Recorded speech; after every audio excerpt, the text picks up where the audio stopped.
এক সময়ের কথা, এক গ্রামে এক চাষি বসবাস করত।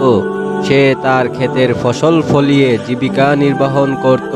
তার ক্ষেতে অনেক ধান, গম এবং সবজি চাষ হতো। চাষি খুব পরিশ্রমী ছিল এবং তার ক্ষেতে ফসল ফলানো ভালো ফলতো। তবে তার একটা সমস্যা ছিল, গ্রামের পাশ দিয়ে একদল বন্য হাতি চলাফেরা করত, যার প্রায় তার ক্ষেতে ঢুকে পড়তো এবং ফসল নষ্ট করে ফেলতো।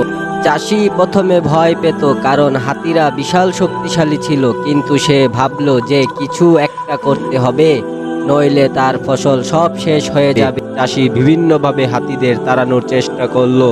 সে বাঁশি বাজিয়ে, লাঠি দিয়ে ঠুকে বা জোরে চিৎকার করে হাতিদের তাড়ানোর চেষ্টা করত, কিন্তু কিছুতেই কাজ হচ্ছিল না। হাতিরা আবার ফিরে এসে ফসল নষ্ট করত। একদিন চাষি চিন্তা করলো, শুধু তাড়িয়ে তো হবে না, আমাকে তাদের সাথে একটা বোঝাপড়া আসতে হবে। সে তখন একটা ফাঁদ তৈরি করলো, যেটা হাতিদের ধরার জন্য নয়, বরং তাদের কাছে বার্তা পৌঁছানোর জন্য। সে ফাঁদে হাতিদের জন্য কিছু ফল রেখে দিল এবং সাথে একটা ছোট বোর্ড লিখে রাখলো, এই ফল তোমাদের জন্য, কিন্তু দয়া করে আমার ক্ষেতের ফসল নষ্ট করো না। হাতির ফলগুলো খেয়ে গেল এবং চাষির বার্তাটি দেখলো।